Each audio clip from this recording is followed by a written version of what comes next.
নমস্কার বন্ধুরা, যত নতুন ফেসবুকে আপনারা কাজ করছেন সবার জন্য এই ভিডিওটা। আর যত বড় বড় স্টার সেন্টাররা আছেন, আমি আজকে সকালবেলা দুজন লাইভে গেছিলাম।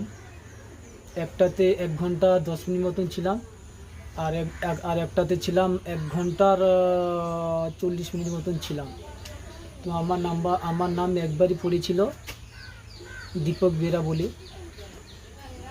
আমি এত টাইম ছিলাম, না সিট পেয়েছি না ভালোবাসা পেয়েছি, কিছু পাইনি।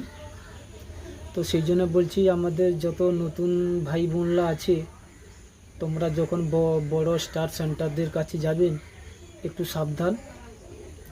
পরিচিত আছে তো ভালো কথা, নাহলে আপনারা যাবেন না, কিছু পাবেন না। তোমাদের আমরা যে নতুনরা, তো বড় যে স্টার সেন্টার আছে ওদের কাছে কোনো ভ্যালু নেই। আমি এত টাইম থাকার পরেও আমার কমেন্ট একবার করে পড়েছে দীপক, আদার্স কিছু না। আমার মোবাইলও বন্ধ হয়ে গেল। আমি মেসেজ করলাম, দাদা এমনি আমার মোবাইল বন্ধ হয়ে যাবে, চার্জ নেই। তারপরে আমি আবার চার্জ দিয়ে 8 ঘন্টা মতন চার্জ দিয়ে আবার লাইভে গেলাম। তারপরে আমি 2 জিবি নেট ভরি, 2 জিবি নেটও শেষ হয়ে গেল। আমার লাইভে আমি এত টাইম থেকে গেছি দুজনের লাইভে, তো 2 জিবি নেটও শেষ হয়ে গেল। আমি একটা নেট প্যাকও মারলাম 2 জিবি আবার,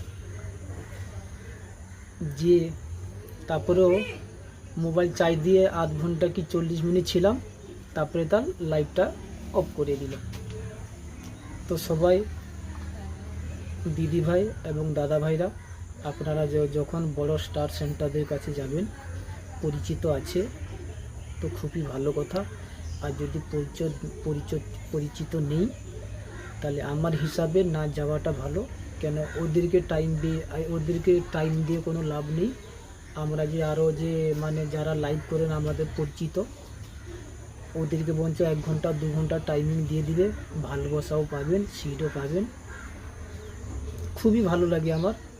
আমি আজকে তো আমার পুরনো যত যে লাইভে যে আসে, আমি যার লাইভে যাই, যত পুরনো আমার বন্ধুরা আছে, সবার আজকে বন্ধ ছিল, কেউ আসেনি আজকে সকালে। তো আমি যখন মোবাইলটা খুলি, একজন দাদাভাই এসছে, তো আমি গেছি 1 ঘন্টা 15-20 মিনিট। একবারই আমার কমেন্ট পড়েছে দীপক বলে,